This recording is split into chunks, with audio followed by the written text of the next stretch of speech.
Pessoal, a gente vai dar início hoje à série de exposições do livro de Atos. Tá? Então, você viu aí que vai o resto do ano e tem até metade do ano que vem essa série. É muito importante essa série, vai ser muito legal trabalhar e falar sobre ela. Espero que você não perca nenhum sermão a respeito disso. Deixa eu falar o título para vocês: Entre a Promessa e a Missão. Esse é o título dessa primeira série. Eu queria começar lembrando vocês de um filme que todo mundo deveria assistir, né? Então anota aí, Carlos, por favor, aqueles que não assistiram, você anota aí para a gente poder, de alguma maneira, castigar esse pessoal, puni-los. Há um filme, O Resgate do Soldado Ryan, é um filme fantástico, épico, é uma coisa linda, assim. Os primeiros 20 minutos, para quem não gosta muito de ver cenas de sangue, aquela coisa toda, não deveria assistir. Mas qual a ideia? O filme em si não é uma história real, mas uma ideia ali é real. Durante a guerra civil nos Estados Unidos, aconteceu de que uma família perdeu 4 filhos nessa guerra civil. E aí, a partir dessa situação, o governo americano decidiu que quando uma família começasse a perder os seus filhos, assim, 2, se tivesse mais irmãos ali na situação da guerra, eles mandariam de volta. Eles não conseguiram fazer isso a tempo na guerra civil, e aí aquela família acabou perdendo os quatro filhos na guerra, mas a partir dessa guerra civil foi acordado assim. Então, se uma família mandou 2 filhos e um acabou morrendo, o outro já era automaticamente dispensado e retornado para sua casa. A partir dessa história real que surge o Resgate do Soldado Ryan. A história em si não é real, mas essa história da guerra civil é real. E a história do Resgate do Soldado Ryan é exatamente isso. A família perdeu 3 filhos e o 4º é um paraquedista que caiu numa cidade isolada lá e ninguém tem acesso a ele. O general manda que o pessoal, e aí o grande protagonista do filme é o Tom Hanks. Isso, Tom Hanks, junto com uma comitiva ali de 8 militares, desembarca no dia D, na praia de Normandia, com uma única e exclusiva missão: resgatar o Ryan. É desesperador o que acontece naqueles primeiros minutos, muito real e verídico com o que aconteceu na tomada da praia de Normandia mesmo, no dia D.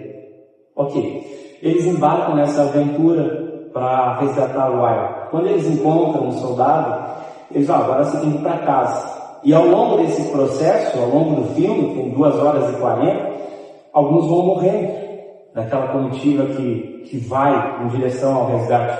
Alguns vão morrendo, o personagem, o protagonista, o Tom Hanks, permanece vivo. Quando encontram o Ryan, fala assim: vamos para casa, acabou, seus irmãos morreram, você tem que ir para casa. E ele: não quero. Aí o filme dá aquela travada: não quero, não vou. Quando ele diz não, eles decidem ficar ali com ele.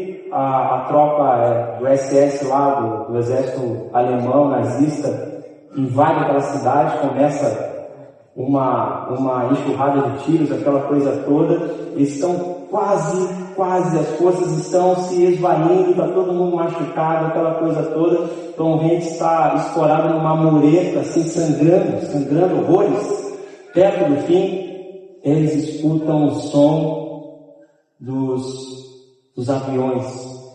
Puxa vida, a tropa, o reforço chegou. Aí começam a bombardear aquela coisa toda e o Ryan e seus amigos vão sobreviver. Mas o Tom Hanks vai morrer, está sangrando, escorado numa mureta. Enquanto ele se esvai em sangue, a sua vida está deixando o seu corpo, ele faz um sinal para o Ryan. O Ryan se aproxima. Ele pega o Ryan pelo cinto suspensório, puxa ele para perto de si e sussurra no ouvido dele: faça por merecer. Com essas palavras, ele dá o seu último suspiro e entrega a sua vida. Faça por merecer. O filme começa com o Ryan já idoso, indo até o cemitério dos combatentes. Então, aquele monte de cruz branca e tudo. ele chega lá com a sua família, já idoso, velhinho, assim. Então pensa no mais velhinho aqui entre nós, o Márcio, indo lá no cemitério. Aí ele vai com a sua família fica um pouco à retaguarda, ele vai até o local onde o capitão está enterrado, e ele começa a declamar para o capitão: eu acho que eu fiz por merecer. Porque não tem certeza se ele fez por merecer. Eu acho que eu honrei o seu sacrifício, mas ele não tem certeza disso. Aí ele cai de joelhos.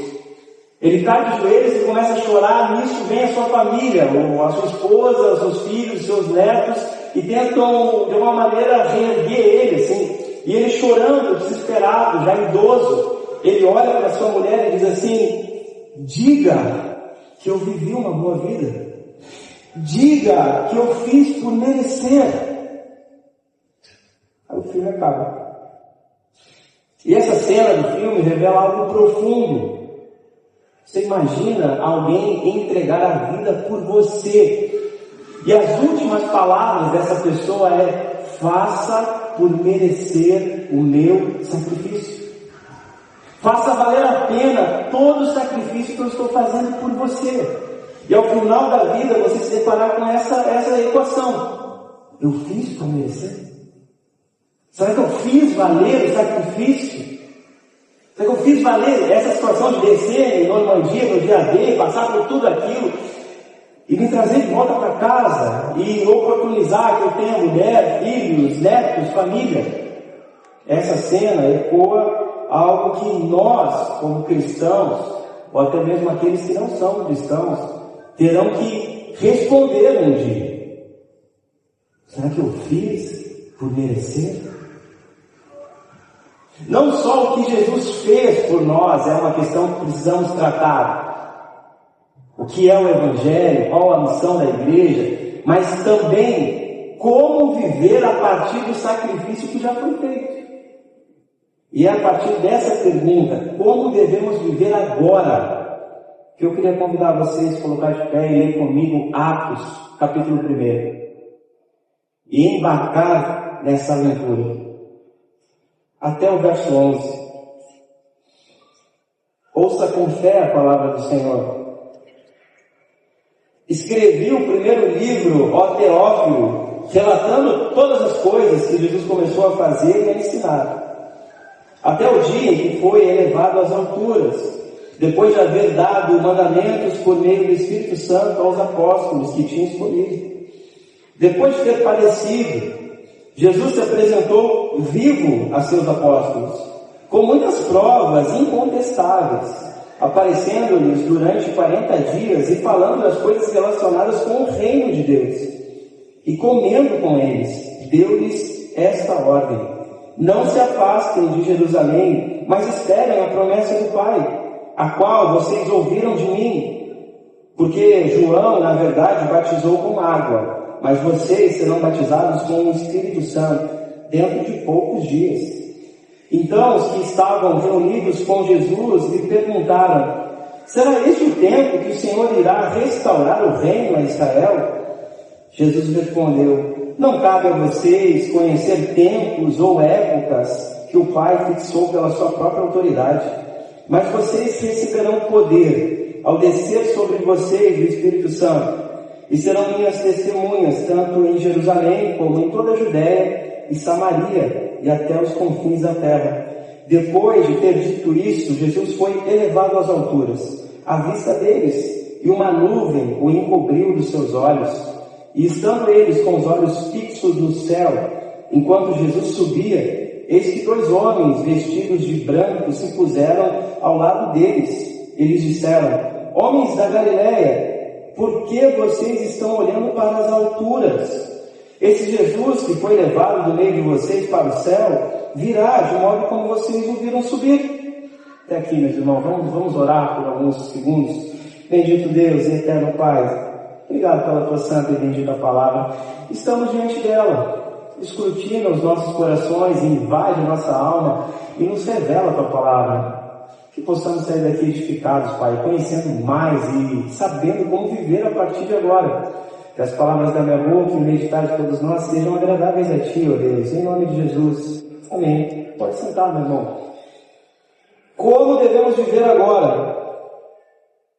Esses primeiros 11 versos que li para vocês, a gente pode dividir eles em três blocos aqui, muito fáceis de você identificar. Então, no primeiro bloco, até o verso 3, a gente tem um buscador, alguém que está procurando respostas, que é o Teófilo aqui. O Teófilo está procurando sentido e certeza para embarcar nessa aventura. Talvez como alguns de vocês essa noite. Será que Jesus é isso tudo mesmo? Será que é assim que eu devo dedicar a minha vida, a minha família? Será que eu preciso? Tem alguma desconfiança de que essa seja a melhor decisão? Aqui, até o verso 3, nós temos esse buscador, o Teófilo. Depois, do 4 até o 9, a gente tem os agentes, aqueles que são enviados por Deus para ajudar o Teófilo a encontrar certeza na sua vida. A gente tem os discípulos chamados a viver e agir nesse mundo. E aí do 10 ao 11, a gente tem o objetivo final, a missão da igreja. O objetivo final de todo buscador, de todo agente que trabalha para o Senhor, a promessa de que Jesus voltará. A promessa que cantamos essa noite, do céu. Não vou começar a cantar aqui, Dan. Nós cantamos Isaías 9.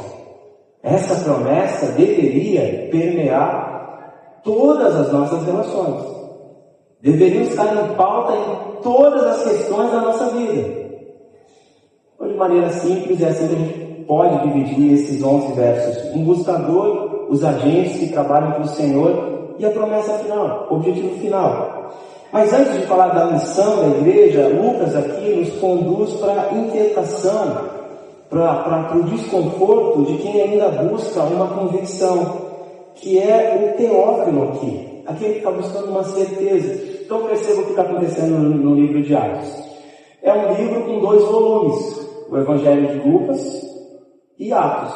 Então, é consenso entre os acadêmicos que Lucas escreveu Atos, e a gente vai acabar encontrando essa confirmação ao longo da exposição, ao longo desse ano, e do ano que vem você vai ver, olha, é Lucas mesmo que escreveu. Lucas escreve o Evangelho que tem o seu nome, e depois escreve Atos dos Apóstolos, especificamente para o Teófilo aqui. O livro de Atos foi escrito entre 70 e 90 depois de Cristo. Então já aconteceu a grande revolta que deu fim ao templo de Israel. O Império Romano não viu com bons olhos aquela revolta que outrora existia, uma coisa ou outra, mas dessa vez foi algo que eles não suportaram e acabaram com o templo, destruíram tudo. 70 depois de Cristo. E aí, provavelmente 80, 85, a gente tem a escrita do Lucas, para o Teófilo. Provavelmente o Teófilo é alguém ilustre aqui. É alguém que trabalhava no Império Romano, alguém que tinha posses, que tinha recursos, que tinha influência. Porque não faria sentido dedicar tanto tempo e esforço por alguém normal, assim, no sentido de que alguém queria ouvir aquilo, iria crer ou não crer, e a partir disso ficaria nessa pessoa. O Lucas está sendo estratégico, porque o Teófilo, esse excelentíssimo Teófilo, é alguém que pode fazer isso aqui espalhar. Ele pode pagar para que pessoas façam cópias desse escrito de Lucas. Ele pode comprar o material para que essas cópias possam ser produzidas. Ele pode difundir essa mensagem como de fato ele fez. Então, estratégia. O Lucas está escrevendo para o Teófilo porque o Teófilo é alguém importante dentro do Império Romano, por assim dizer, que pode fazer com que isso aqui alavanque, pode fazer com que essa mensagem se expanda para outros lugares. Esse é o objetivo principal de Lucas, fazer com que o Teófilo... E aí, qual que é as questões do Teófilo? É 90 depois de Cristo. Cristo já subiu aos céus. E eles continuam falando desse Jesus. Eles continuam morrendo por esse Jesus, por essa mensagem. Eles não abrem mão disso. Eles continuam confirmando, não, ele esteve aqui, ele fez milagre, ele é o Filho de Deus. A gente vai matar você por causa disso. Pode matar. Eu vou continuar afirmando que ele é o Filho de Deus. que Ele morreu e ressuscitou em nosso lugar. Eu vou continuar propagando essa mensagem. E aí o templo é destruído, esse pessoal é perseguido, o pessoal é morto, e eles continuam afirmando isso. E isso na cabeça do Teófilo começa a dizer assim, ó, o que está acontecendo? Aí ele procura o Lucas e Lucas, me ajuda a entender por que vocês continuam falando desse Jesus e falando da sua mensagem. O objetivo de Lucas é afirmar aqui a dúvida do Teófilo, fazer com que o Teófilo consiga entender. Aí ele começa, escreveu o primeiro livro, o Evangelho de Lucas, ó Teófilo, relatando todas as coisas que Jesus começou a fazer e ensinar, até o dia em que foi elevado às alturas, depois de haver dado mandamentos por meio do Espírito Santo aos apóstolos que tinha escolhido. Depois de ter padecido, Jesus se apresentou vivo a seus apóstolos, com muitas provas incontestáveis, aparecendo-lhes durante 40 dias e falando das coisas relacionadas com o reino de Deus.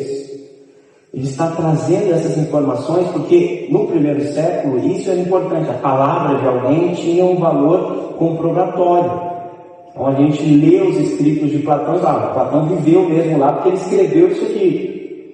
Tinha esse peso, é uma prova que incontestável. É isso que ele está falando para o Teófilo. Jesus apareceu para os discípulos que ele escolheu durante 40 dias e deu provas para eles incontestáveis da sua ressurreição, da sua presença física e corpórea no meio deles, comeu com eles, se apresentou vivo durante 40 dias falando coisas relacionadas ao reino de Deus. É isso que está acontecendo. Junto com esse buscador de certeza aqui, o Teófilo, a gente tem o Senhor comissionando esses agentes que vão aparecer logo em seguida. Ele diz ali no verso 2. Até o dia que foi elevado às alturas, depois de haver dado mandamentos por meio do Espírito Santo aos apóstolos que tinha escolhido. Esse agente que vai aparecer daqui a pouco, ele recebe um mandamento, ele deu ordens. É como, nesse contexto que eu trouxe para vocês, do resgate do soldado Ryan, é como o general chamando a sua tropa e dizendo, olha, o plano de ação é esse aqui. Vai ser no dia D, a gente vai descer nas praias e vai avançar. É isso que Jesus está fazendo com o seu exército, com aqueles 11. Judas já não existe mais, está fazendo com aqueles 11, está dando ordens para eles. E eles precisam dessas ordens claras, eles não sabem o que fazer. Então, enquanto o Teófilo está buscando certezas, Lucas está dizendo como se dá essa capacitação dos agentes. Primeira coisa, ele dá ordens para os seus agentes, eles não são livres. Eles não fazem o que eles querem da vida deles, e aí se sobra um tempinho, eles fazem aquilo que Jesus pediu. Não, ele dá ordens para os discípulos. Mais do que ordens, ele diz, eles precisam de verificação. É isso que diz, continuando o verso 2. Até o dia que foi elevado às alturas, depois de haver dado mandamentos por meio do Espírito Santo aos apóstolos que tinha escolhido. Depois de ter padecido, verso 3, depois de ter padecido, Jesus se apresentou vivo a seus apóstolos, com muitas provas incontestáveis. Eles precisam verificar se esse general é realmente invencível. Se esse general realmente consegue vencer o poder da morte. Não é só, olha, General Patton, que foi um grande general na Segunda Guerra Mundial, não tem como invadir a praia da Normandia. Não, tem sim. Porque eu já fiz coisa pior na África. É como se o General Patton falasse isso. Aí Jesus está chamando os seus discípulos e está dizendo, essa é a ordem. E olha, eu sou o maior general que existe. Eu venci a morte. Eles precisam de verificação. O Lucas está dizendo para o Teófilo o seguinte, Teófilo, a sua dúvida já foi a dúvida deles. As suas incertezas, Teófilos, não é algo, nossa, pecaminoso, que horror, que absurdo. Não. Os discípulos que foram escolhidos por ele também passaram por isso. Precisavam de um mandamento claro sobre o que deviam fazer. Mais do que isso, precisavam ter a confirmação de que era verídica essa soberania de Deus. Eles precisavam dessa verificação de que Ele está vivo e de que Ele é triunfante sobre a morte. Você não pode ser um instrumento autêntico nas mãos de um Cristo vivo se não acreditar que Ele está vivo. Teófilo, não dá para embarcar nesse cristianismo levando ele como uma filosofia de vida, como uma regra de coisas que você deve fazer e coisas que você não deve fazer. Você não deve relativizar o fato de que Ele ressuscitou, de que Ele é histórico, de que Ele venceu a morte, de que Ele passou 40 dias comendo, bebendo e conversando com os seus discípulos. Não há como ser um instrumento autêntico nas mãos de um Deus vivo se você não acredita na historicidade das Escrituras. Então eu preciso te ajudar, Teófilo. E eu estou te ajudando, dizendo primeiro, Jesus chama os seus discípulos e dá uma ordem para eles. Depois dá provas incontestáveis de que Ele é o maior general que pode existir. E a terceira coisa, eles precisam de uma instrução muito clara. Ok, Jesus, a ordem é essa, mas como que eu faço isso no dia a dia? De maneira pormenorizada. Então assim, eu preciso de uma orientação clara. Levanto de manhã, escovo os dentes, oro, depois escovo os dentes. Eu preciso de uma instrução, um manual, de como atravessar essa praia aqui da Normandia. É isso que ele diz no verso 3. Depois de ter parecido, Jesus se apresentou vivo aos seus apóstolos com muitas provas incontestáveis, aparecendo-lhes durante 40 dias e falando as coisas relacionadas com o reino de Deus. 40 dias de imersão de como viver a partir de agora. Faça por merecer. E aí Jesus está dizendo, para fazer por merecer o meu sacrifício, tem que obedecer a ordem. Tem que crer e confirmar que eu dei provas incontestáveis da minha ressurreição. E tem uma instrução muito clara de como agir nesse mundo. Aí chegamos. A inquietação do Teófilo não fica no primeiro século, você sabe disso. Ela ecoa no mundo em que vivemos. E assim como o Teófilo, cheio de dúvidas, de incertezas, e até mesmo de certezas meio bagunçadas que possam permear nossa cabeça, a gente acaba se tornando meio cético e meio fragmentado. Essa é uma verdade. Muitas vezes ficamos no campo da especulação, procurando datas, épocas, tentando ter certeza de coisas que não se tem certeza. Calculamos o agir de Deus em vez de confiar na sua missão, nos seus propósitos. Nos sentimos sozinhos e cansados, como se o trabalho dependesse apenas do nosso esforço. Não consigo fazer entrar na minha cabeça, Lucas, que Ele ressuscitou.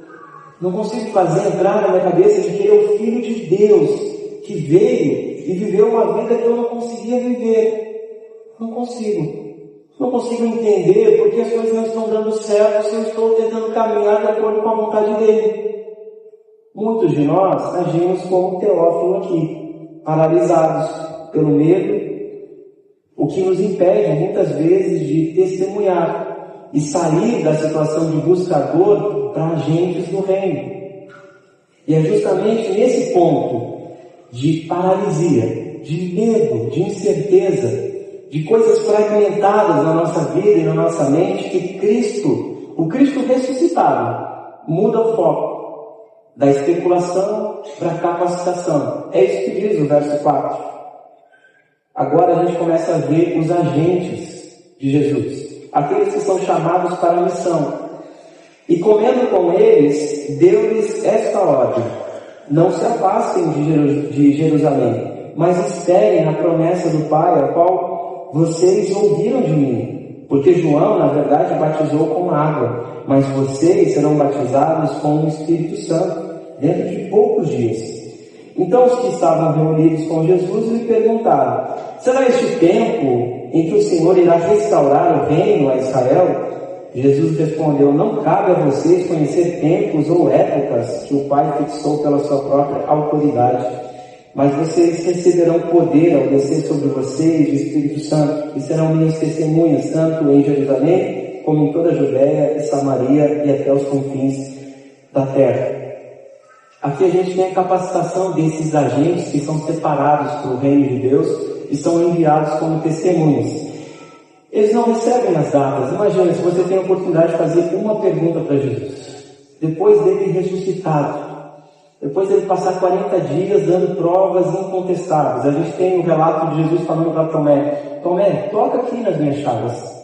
Vê se sou de fato real. Toca aqui. Ele comendo com os discípulos no corpo glorificado. Ressuscitado, ali. Dando provas para eles todo o tempo. E dando instrução, falando, capacitando, fazendo eles imergir na situação da missão do reino, capacitando esses homens para que eles sejam testemunhas verdadeiras, fortes, irrepreensíveis. E aí eles têm a oportunidade de perguntar algo para Jesus e eles fazem essa pergunta absurda aqui. Senhor, será este o tempo em que o Senhor irá restaurar o reino a Israel? Isso aqui persegue eles, esse desejo pela restauração, essa esperança messiânica aqui, de que o reino vai ser restaurado, de que as coisas vão voltar como eram antigamente, onde o povo de Israel governava e as nações tinham medo deles, porque eles eram grandes e abençoados, essa coisa toda. Essa é a pergunta deles. Nos outros relatos, os evangelhos, a gente vê que quando eles fazem esse tipo de pergunta, Jesus repreende eles. Aqui Jesus não repreende. Aqui Jesus explica para eles o que de fato vai acontecer. Mas percebam o seguinte: se você tivesse a oportunidade de perguntar algo a Jesus, talvez você não perguntaria sobre Israel. Deve ter um ou outro aí meio apaixonado por Israel, tem um kipá escondido, uma bandeira, uma coisinha assim, uma coisinha ou outra. Mas de maneira geral, a gente não perguntaria sobre Israel. Mas em ano eleitoral, será que esse ano, Senhor, vai restaurar o governo do Brasil? Vai nos libertar da tirania? Ou tu vai estabelecer o nosso governo de paz e amor, de amor venceu, de uma vez por todas? Será que o Senhor vai fazer ressurgir o nosso Salvador? Ou será que esse governo vai continuar? A gente não pergunta sobre Israel, mas talvez a gente pergunte sobre a condição política do Brasil esse ano. De tudo que permeia a nossa cabeça, a nossa mente, os nossos desejos, talvez essa seja a nossa pergunta para Jesus. E percebam aqui que talvez você nem seja ligado com política, nem gaste o seu tempo. Talvez você realmente seja um agente da missão de Jesus e não um agente ideológico da sua ideologia preferida. Talvez você não seja esse que vive defendendo político e falando de ideologia. Talvez você não seja esse. Mas perceba elementos dessa pergunta. Será este o tempo em que o Senhor irá restaurar o reino a Israel? Será este o tempo? Será que as suas perguntas para Jesus não envolvem tempos e datas? Quando vai acontecer, Jesus? Quando o filho vai vir? Quando a promoção? Quando a melhora? Quando a cura? Quando isso? Quando eu vou ter? Quando vai acontecer? Quando o emprego? Quando... Será que as suas perguntas não estão envolvidas no tempo? Na data? Na cronologia linear da nossa existência? Será que a sua interação com o Cristo ressurreto não é sobre as datas do teu calendário? Talvez não. Talvez seja sobre restaurar. Então, os que estavam reunidos com Jesus lhe perguntaram: será este o tempo que o Senhor irá restaurar? Será que é hoje, Senhor, que o Senhor vai restaurar a minha vida financeira? Será que é hoje que o Senhor vai restaurar o meu casamento? Vai restaurar uma área da minha vida que está quebrada, que está fragmentada? Será que os nossos pedidos a Jesus não estão relacionados à restauração da nossa vida, dos nossos desejos, das nossas vontades? Não, Pai, não estão. Não gasto tempo perguntando para Jesus sobre datas. Não gasto tempo perguntando para Jesus sobre restauração. Mas talvez o reino permeie seu coração. Será este o tempo que o Senhor irá restaurar o reino? O meu quinhão? As minhas posses? Senhor, será que é hoje? Será que é neste ano que o Senhor vai me dar a promoção? Será que é neste ano que eu vou ser reconhecido? Será que é neste ano que eu vou aumentar aqui, que eu vou ganhar mais, que eu vou ganhar milhões, que eu vou ser próspero? E aí a gente mascara isso. Não, eu não quero ser rico, cara, eu quero só uma estabilidade financeira. A gente mascara com falsa piedade. Será que as suas interações com Jesus não são permeadas de reino? O seu reino, a sua vontade, as suas carências? Ou pior, será este o tempo em que o Senhor irá restaurar o reino a Israel, ao nosso povo, à nossa família, os nossos amigos? Talvez suas perguntas não sejam relacionadas a tempo, a calendário, a restauração, a reino, mas a quem você gosta. Aquele que concorda com você. Será que as suas interações com Jesus não estão relacionadas ao seu Israel particular? Mas percebam que Jesus não os repreende. Jesus não os repreende. Jesus fala para eles de maneira clara, cristalina: não cabe a vocês conhecer tempos ou épocas que o Pai fixou pela sua própria autoridade. Não pertence a vocês saber quando o filho vai vir, saber quando a promoção vai chegar, saber quando o casamento vai ser restaurado, saber quando as coisas... Não pertence a vocês. É claro, assim, adultos na mesa, ele fala assim, ó, não cabe a vocês saberem isso.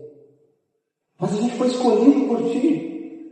A gente não é que nem o Teófilo, que não tem certeza das coisas. Não cabe a vocês saberem.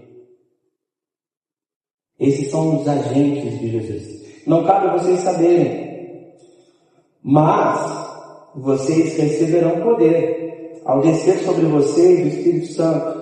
E serão minhas testemunhas, tanto em Jerusalém, como em toda a Judéia. Não, para aí. Judéia? O pessoal faz o L. Não! Testemunhar sobre o Cristo ressurreto, para quem não é do meu partido, para quem não defende a minha causa. Testemunhar sobre o Cristo ressurreto que nasceu, cresceu, morreu e ressuscitou. Por quem é impuro? Não, Jesus. Aí a gente está dizendo que uma coisa é o Senhor não abençoar Israel, outra coisa é o Senhor dizer que vai abençoar Samaria. Esse pessoal é impuro. Esse pessoal que não pensa como a gente pensa, que não tem os mesmos valores que a gente tem. O Senhor quer que a gente seja testemunha desse pessoal aqui? E aí continua. Toda a Judéia e Samaria até os confins da terra. Não tem limite para a missão dos agentes. É para todo mundo. Esses são os agentes chamados para a missão. Ok, aí agora a gente tem o relato da promessa. A missão não acontece no vazio, ela é sustentada por uma promessa. O objetivo final, capítulo 9. Depois de ter dito isso, Jesus foi elevado às alturas à vista deles, e uma nuvem o encobriu dos seus olhos.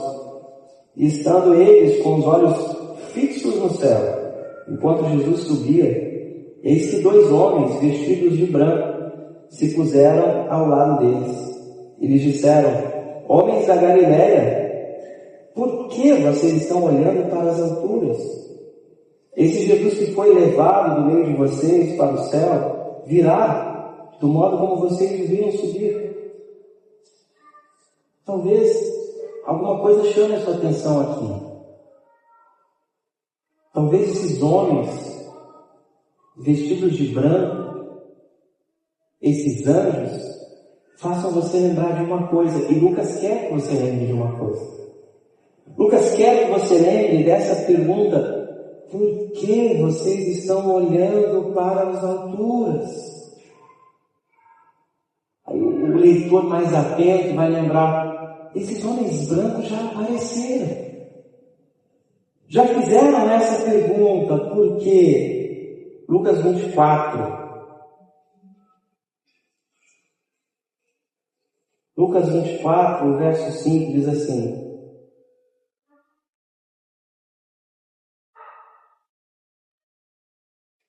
estando elas com muito medo, baixando os olhos para o chão, eles disseram: por que vocês estão procurando entre os mortos aquele que vive? Não são os anjos. É a mesma pergunta. Por quê? Olha que legal.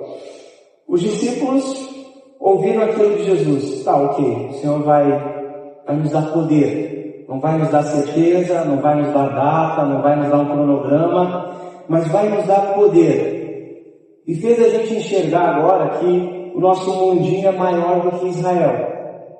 A gente vai ser testemunha na Judéia, na Samaria e até os confins da terra.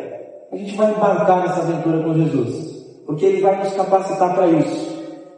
E agora, eles estão diante disso, assim, vendo Jesus sendo elevado às alturas, vendo Jesus subir, assim. Isso é muito significativo para nós, para todos os discípulos de Jesus, porque temos certezas aqui. Ele está no céu. Hebreus vai dizer que Ele intercede por nós. A oração que você fez aqui, uma oração que talvez esteja envolvida em tempo, restauração, reino, em coisas pessoais, Ele intercede por você junto ao Pai. Não foi isso que Ele quis dizer, Deus. Pai, o que Ele quis dizer é isso aqui. Ele está querendo caminhar mais perto de Ti. Ele intercede por nós lá. Essa descrição de Jesus subindo às alturas traz essa certeza. Ele intercede por nós. Outra coisa que nos dá clareza aqui, além de interceder por nós, Ele governa. Ele está sentado à direita de Deus Pai, governando, regendo o mundo, toda a criação. Não precisamos ficar desesperados, amedrontados. Não precisamos sucumbir em tristeza. Ele rege, Ele controla, Ele governa. Essa certeza que temos. E como cantamos, Ele voltará. E aí, eles estão deslumbrados com essa situação magnífica. Algo grandioso vai acontecer dentro de poucos dias, 10 dias para ser específico, que aí capítulo 2 vai dizer o que vai acontecer, a descida do Espírito Santo sobre eles. E eles estão olhando para o céu, admirados, vendo aquela coisa grandiosa acontecer. Ele deu provas incontestáveis de que Ele venceu a morte.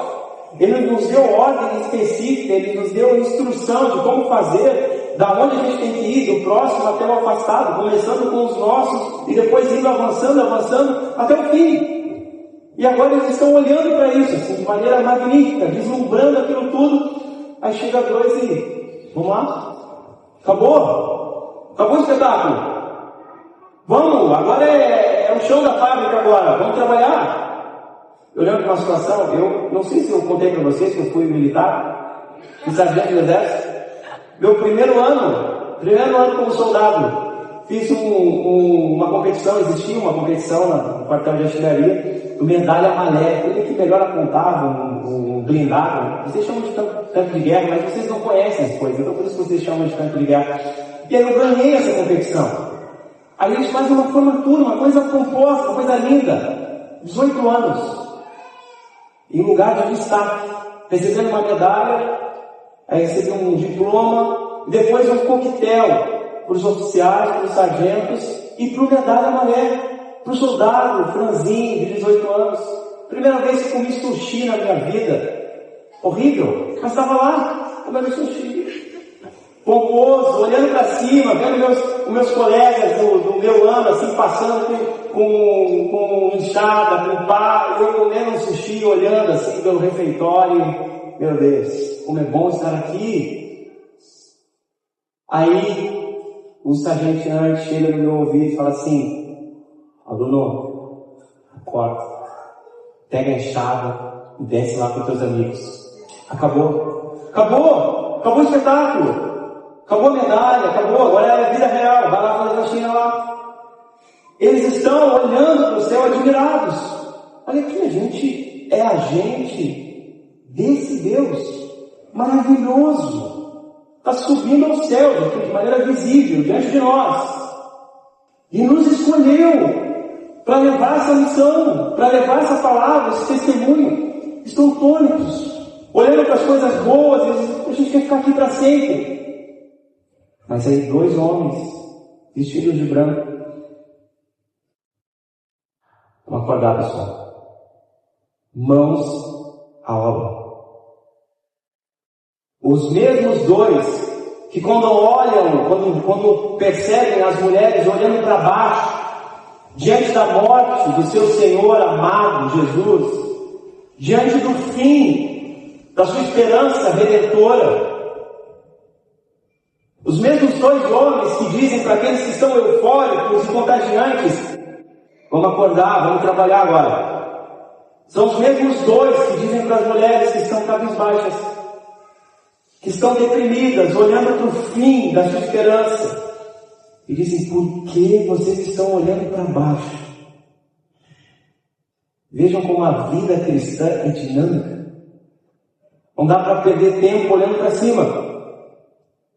Não dá para ficar muito tempo olhando para baixo, lamentando uma situação que não acontece, sofrendo por algo que não se realizou, no espírito de autocomiseração e sabotagem e destruição.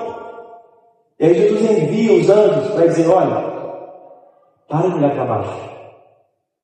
A vocês também, para de viajar nas alturas. A vida acontece aqui. Entre a promessa de que um dia ele virá, existe uma missão a ser executada. Ok. O que temos aqui agora? Temos uma missão para nós. A gente tem o Teófilo que nos ensina a buscar certeza, a afundar as nossas estacas na verdade do Evangelho. Não há espaço para discípulos duvidosos. Não há espaço para gente temerosa nas mãos do Senhor. O Teófilo nos ensina a buscar. Eu quero entender, Lucas, por que vocês continuam falando dele? Eu quero me explica por quê. Os discípulos nos ensinam a agir, mesmo incapacitados, mesmo fazendo perguntas idiotas. A gente olha para eles e consegue se identificar. Eu sou meio assim também. Eu também faço umas perguntas que só tem a ver com o tempo do meu calendário, só tem a ver com a restauração das minhas coisas, só tem a ver com o meu reino, só tem a ver com as minhas vontades, mas mesmo assim, ele me ensina. Ele tem paciência comigo. Ele me educa, me orienta, me dá provas incontestáveis do seu agir e do seu amor por mim. E a promessa de Jesus nos alerta e nos chama a trabalhar de maneira viva e eficaz. Nossa missão cotidiana em nossas Jerusalém e Samarias é vivida sob essa esperança viva. Eu gostaria de finalizar falando com vocês como se o próprio Deus falasse conosco esta noite. Imagine agora o Senhor falando com você. Eu não abandonei você na beira do caminho. Eu estou vivo e governo sobre todas as nações e sobre cada detalhe da vida de você. Recebam o meu Espírito, ele é fôlego que lhes devolve a força e a voz. Não fiquem parados olhando para o que passou, pois eu estou à frente de vocês, edificando a minha igreja onde quer que vocês pisem. Eu voltarei para buscá-los, mas até lá eu sou o poder que age em sua fraqueza. E a nossa missão, meus irmãos, essa semana não é uma missão difícil, é uma oportunidade, é um privilégio e não é um fardo. Nossa missão é identificar alguém na incerteza de Teófilo. Talvez você seja Teófilo. Talvez você precise se identificar essa noite como um Teófilo. Alguém que busca certezas. alguém que precisa de mais evidências desse Cristo ressurreto. Talvez você não seja teófilo, então você deveria procurar alguns teófilos pela sua vida, para que através do seu testemunho, das suas palavras, você possa testemunhar que existe um Deus vivo, intercedendo e agindo em nosso favor. Queria pedir que vocês colocassem de pé. O pessoal do louvor pode subir aqui.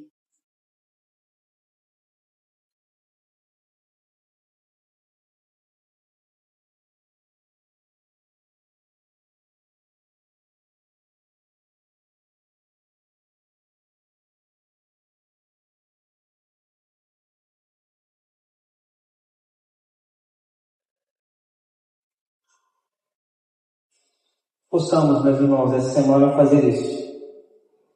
Identificar os teófilos buscando certezas, firmar as nossas convicções e testemunhar do Senhor até que Ele venha. Essa alegria da vinda do Senhor às vezes nos passa despercebido, assim. Às vezes parece que isso não é importante, ou pelo menos não ocupa o lugar central na nossa vida. Eu estava lendo, na verdade estava lendo um livro ontem que não tem a ver com teologia, e aí Rebeca estava ali perto de mim e estava tocando as músicas lá no Spotify, aquela coisa, e Rebeca está aprendendo a cantar agora, está aprendendo a cantar, e ela canta só a última palavra. As pessoas cantam e a última palavra ela canta. E aí eu vendo ela dançar e cantar, ela dançando, ministério de dança aí, ó, ela dançando e cantando. E aí cantando só a última palavra, e eu feliz, aqueles que são pais e mães sabem da alegria que é ver uma criança se desenvolvendo, aquela coisa toda. E eu lendo ali, vendo ela fazer aquela alcazarra, cantando, e aí toca uma música do Morada, onde eles cantam assim: eu anseio ver o teu rosto, Jesus. Aí eu falei, puxa vida, é isso mesmo. Eu estava num momento muito feliz vendo minha filha crescer, mas o anseio maior da minha vida é ver o rosto de Jesus. Isso deveria fazer parte do nosso dia a dia. A gente deveria ensinar os nossos filhos, é isso assim. Filhão, eu quero tudo de melhor para você, mas assim, se ver o rosto de Jesus não for o alvo da sua vida, que vida infeliz, que vida desgraçada, mesmo ganhando 30 mil por mês. Que essa promessa aqueça os nossos corações. Quando a gente se pegar olhando para baixo, quando a gente se pegar olhando para cima, que essa palavra aqueça os nossos corações. Ansiar ver o rosto do nosso Senhor e Salvador, que morreu em nosso lugar. Vamos orar? Bendito Deus, nos mantém firmados em Ti. Que possamos, assim como Teófilo, colocar diante do Senhor nossas inquietações, nossas incertezas, nossas preocupações, nossa incredulidade diante de Ti esta noite. Nos ajuda com isso. Nos ajuda também como agentes, promotores de testemunhar essa verdade. Nos ajuda com as nossas perguntas ruins. Faça com que, com o passar do tempo, a gente melhore nossas perguntas para Ti, Deus. Que possamos nos tornar essas testemunhas que avançam mesmo, do próximo ao afastado. Começando com aqueles que estão próximos de nós e que, à medida que avancemos, continuemos a avançar até os confins, para que possamos ver a Tua face um dia. Possamos contemplar a beleza da Tua santidade e nos render aos Teus pés. Que possamos ouvir de Ti, ó Deus, que fomos bons e fiéis na obra que o Senhor tem nos confiado. Ajuda-nos, Pai. Em nome de Jesus. Amém.